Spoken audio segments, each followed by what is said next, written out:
Hey everyone, I've got some exciting news. We're unlocking Southpaw Deep Space Nine Season 2 and making it available for everyone on our public feed.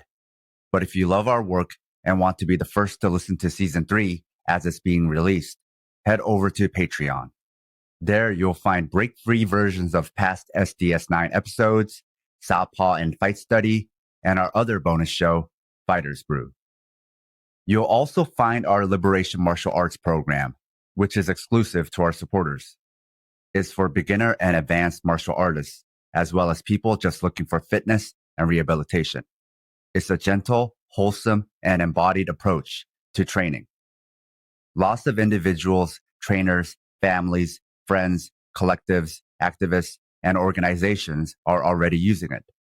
So if you want to support our work and get early access to all our great content, including Season 3 of SDS9, go to patreon.com/southpawpod and join our community. You can also go to southpawpod.com and find the links there or on our show notes. Thanks for listening and catch you soon.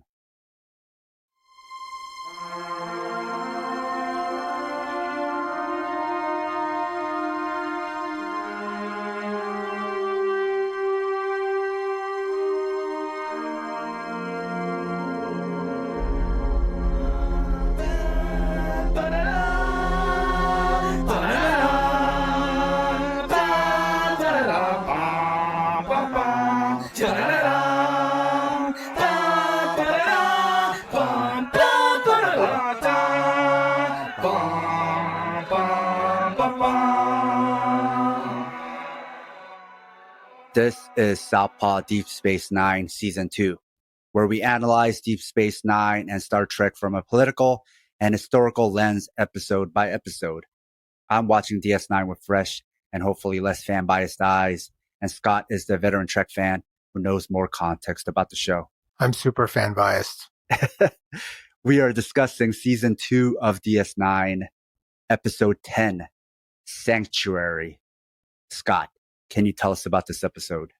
I would love to. So we enter the episode and Benjamin is asking Kira about finishing a duty roster and how she's been a little away from work, and he overhears her yelling a lot, and she's just really frustrated with Bajoran bureaucracy right now. And then he's like, can you work on the roster? And she's like, okay.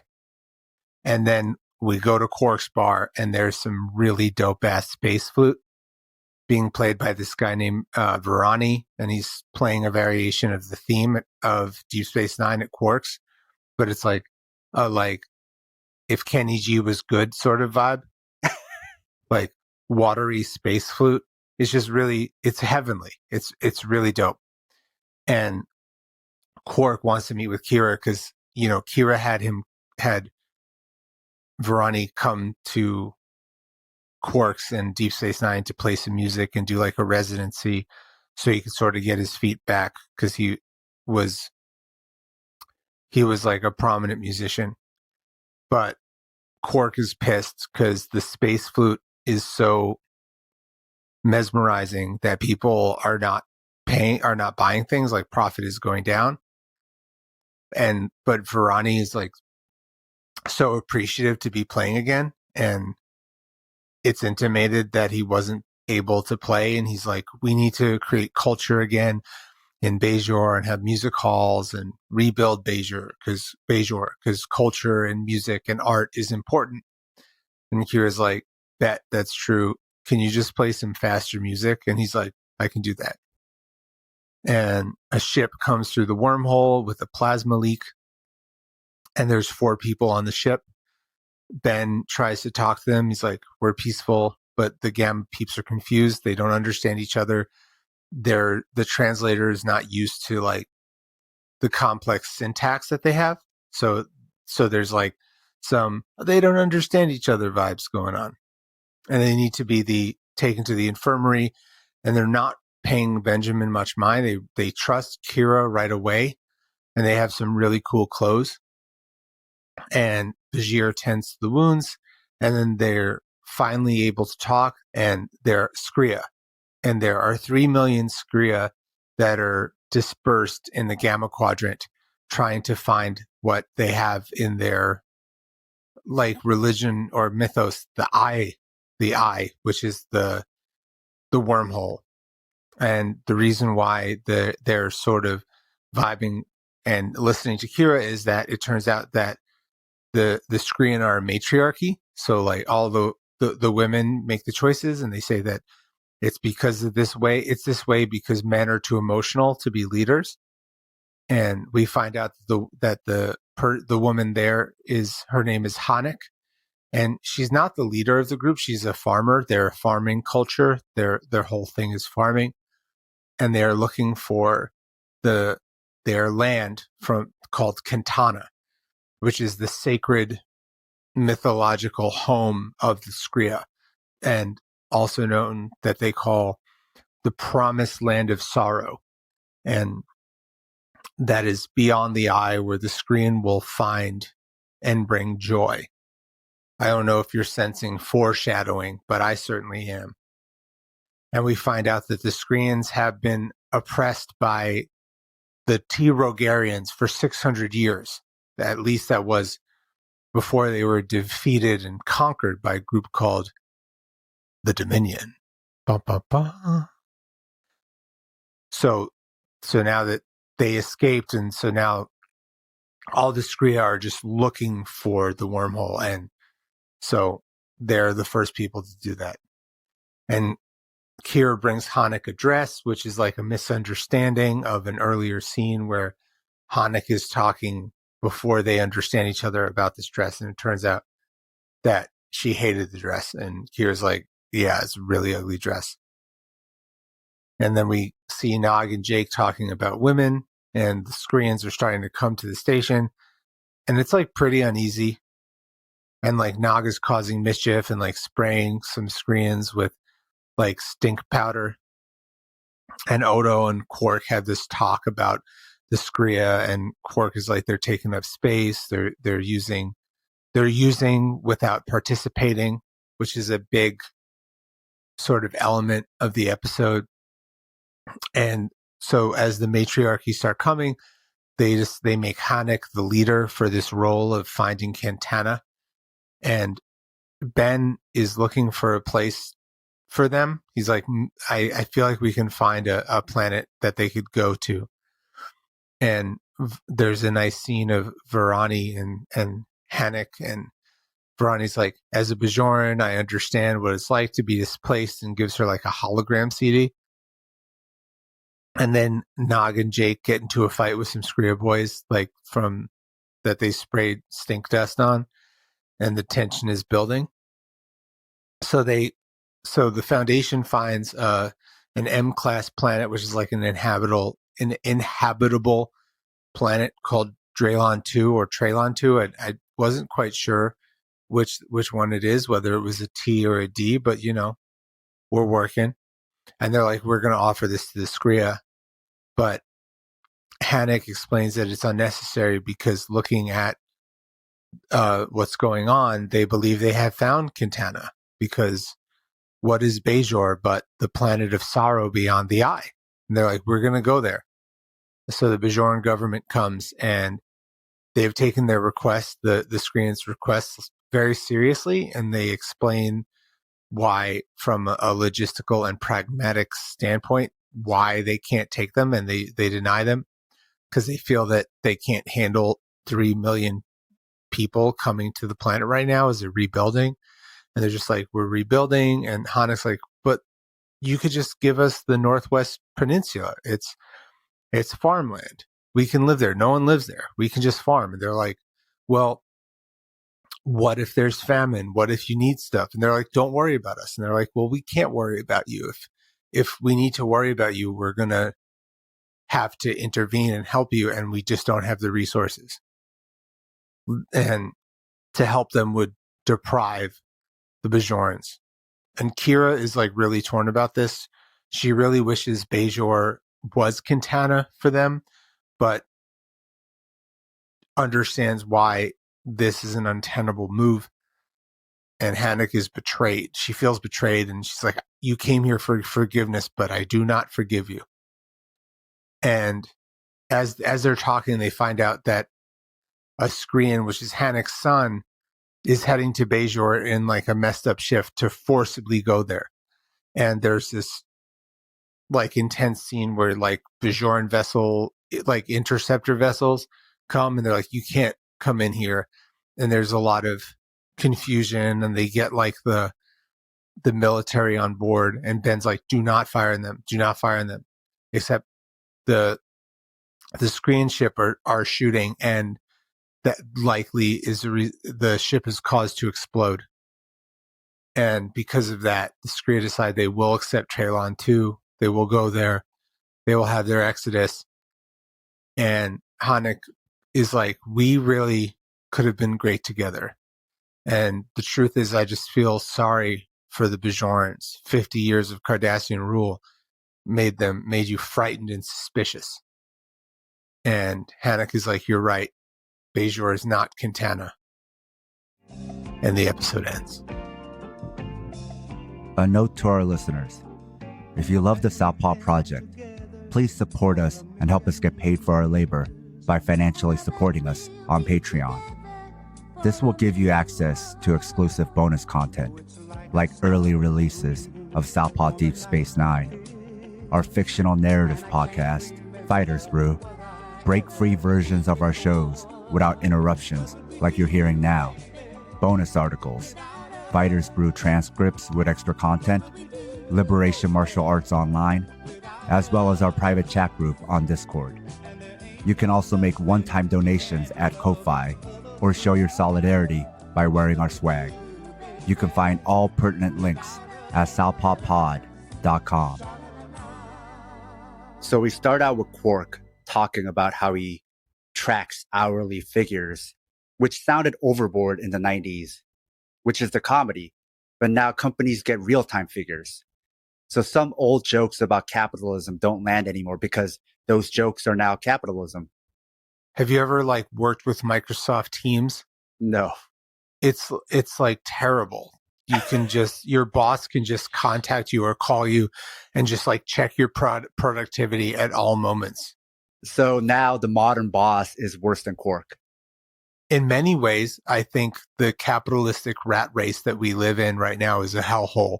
And the advent of just like gigantic heuristics and numbers allow bosses to look at productivity from a minute to minute standpoint. But in the 90s, this was like, yeah, it was overboard.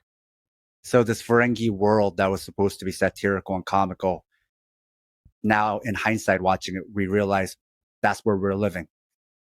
The Skria situation was interesting. They're refugees who were oppressed by the T. Rogorans. I always keep thinking they're saying the Joe Rogans. Might as well be. But the Skrians were able to escape or were accidentally liberated when the Dominion conquered the Joe Rogans. It's similar to the triangle I mentioned with the single shapeshifter on Bajor with the Bajorans and with the Cardassians. So the Skrians are a refugee community suffering discrimination who were previously oppressed but liberated during a war, who then went off to claim what they perceived as their spiritual home, except there were already indigenous people there who have already suffered occupation before. Mm-hmm. So what do? This sounds awfully familiar. But unlike the fishbowl that is Earth, there was an uninhabited planet that was available for the Skrians. Also, unlike our actual history, the indigenous people had to give consent for settlers to colonize. And they said no, they did not give their consent. And I get that answer. It's almost an alternate history of Israel and Palestine. Which was not the only land that was theorized to be given. There was talk of Madagascar. There was talk of Alaska. There's a Michael Chabon book which looks at like an alternate history about what Alaska would have been like if it was the chosen land.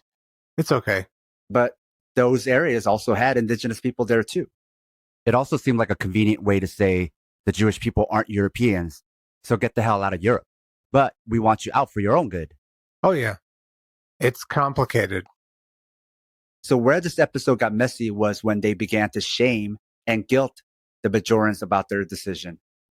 Then one of the Skrean kids who felt he was being persecuted stole a ship and tried to get to Bajor, which caused a standoff and the accidental death of the Skrean kid. Kind of like the previous episode, kill off one of the characters in crisis and end the show.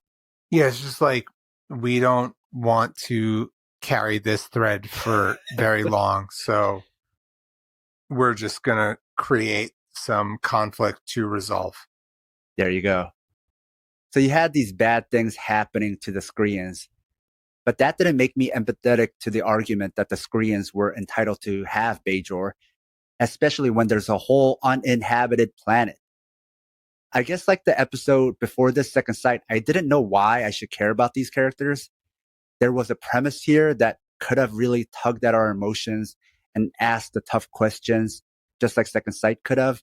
But instead, they just killed a guest of the week and called it a day. They did foreshadow this ending, though, because it started with them on a ship with a leak about to explode, and that's how the ship exploded at the end. Initially, they were grateful to the Federation for saving them, and at the end, they were not so grateful. But they also didn't paint the Skreans in a good light. And so when the bad thing happened to them, it was hard to really feel bad. And also the ending wasn't even that sad because people got over it pretty quick. You would think that the loss of a son would be a little more dramatic. And carry on to the ending of the episode, right? Yeah. The only thing is that they did get a place to go. They got a planet. So I guess like that was a consolation. It wasn't the planet. Well, at the end, maybe it was their Quintana, you know? She did say that. At the end, she said, "Oh, I know for sure now Bajor is not Quintana." It's a complicated situation that's definitely emblematic of the time and what is happening in many places in the world right now of rapid displacement. I think the whole way this episode was executed could have been nuanced, but instead it made the Skreans more one-dimensional and comical.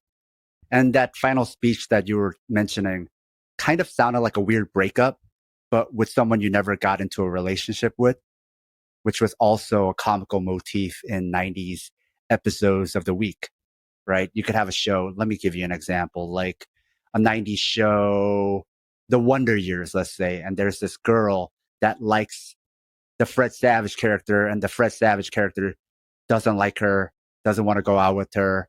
And then at the end, he has to basically tell her because he was trying to avoid it. Then she's at the end like, you don't know what you're missing. It was kind of like that kind of ending. I don't know if that's what they were going for, but that was kind of how it read to me. Am I being too harsh, Scott? A little. I think this episode is a little better than the previous episode. I'd give this episode a non-mythological 3, though it's lightly mythological. I don't know why I'm having trouble saying that word. I can't even help you. Yeah. It's lightly in the mythology because they mention the Dominion. Yes, I like that. But that's about it. I like that slow burn of the Dominion. And I will agree with you. I don't want people to get the wrong idea. This episode was much better than Second Sight. Second Sight was, I'd rather watch this episode like several times as reruns than ever watch Second Sight again. I got it off the checklist. I watched it, right? I don't need to watch it again. If you love the Southpaw Project, become one of our financial supporters. It'll help us supplement the cost of running this project, the incredible time and energy we put into it 7 days a week, and you'll be giving us some breathing room, not only to juggle Southpaw with our day jobs, but also to expand Southpaw into other areas. We can't exist without your contributions. Show your Southpaw solidarity by supporting us at southpawpod.com. Again, these are purely episodes for the completists. These are episodes that I have skipped on my previous rewatches. I do think, though, because of the order of the episodes and the previous one didn't mention the Dominion, and then we get a mention of the Dominion again, there is this kind of like buildup, this anticipation that you could only get, I guess, by being a completist. But it's like, how much of a complete experience do you want, right? If you want the total complete experience, you have to watch it in this order and watch all the episodes so that you get these little breadcrumbs for something big that's going to come down the pipe later.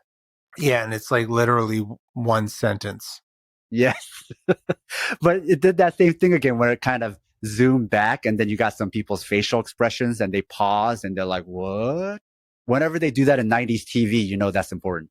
Yeah, because like they're building it up, which is like a fun trope.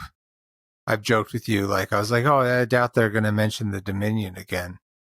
So they're selling it hard. Did you have anything else you wanted to say about this episode? Am I missing anything here? Are we missing some grand thing about this episode? Well, I think that something that we've been talking about in this season that is that the writers, it feels like the writers are trying to talk about deeper meanings, but I just think they missed the mark a little bit. I think they were probably trying to talk about the Middle East or other conflicts. I don't remember exactly what year this came out in and what conflicts were happening, but I'm sure they were trying to draw on something, but by making the Screens more of a one-dimensional, as you pointed out, I think they missed some opportunities. So I don't know if this is cheating or not, but after I watched this episode, because I saw a strong premise that didn't deliver, I did look up the episode in Memory Alpha to get some kind of insight into what the writers were thinking, right? And what was interesting was like the writers did want you to feel sympathy for the Skreans, and also they wanted to paint Kira, in their own words, in a bad light, like kind of show like, hey, she has this side of her that isn't so nice, right? She should have been nicer to these people, been more empathetic, right? But then reading about the Skreans, you're like, why did the makeup look the way they did, right? And it's like they wanted them to be annoying, where they literally left pieces of themselves everywhere, like an annoying house guest. Yeah. So there's something that was mentioned briefly was how they would constantly shed their skin everywhere and you'd have little skin flakes wherever they were around. And another thing they did throughout the episode was they constantly took shit without asking, right? So this is where the writers then worked against themselves. You say you want us to feel bad for them and empathize with them and judge Kira negatively to show that she's three-dimensional. She has a dark side to her as well. But we're not brought there emotionally because you also made the Skrean so annoying. It's not just my interpretation. They literally said that's what they were also going for with these characters. Like they were these annoying house guests. So mixed messages here. I don't know ultimately what they were trying to say. Absolutely. Yeah, I just think like it's a fine episode with some cool ideas that left me wanting a little more. I guess that's what happens, right? Sometimes you're writing something and you put a bunch of interesting ideas together. And some people think that is what good writing is. But sometimes ideas that are interesting in isolation don't gel together to create cohesion. So then you might actually take away from the overall plot. Fair enough. Scott, can you tell us a bit about the next episode? So the next episode is called Rivals, and Quark gets a rival. Okay. Until then.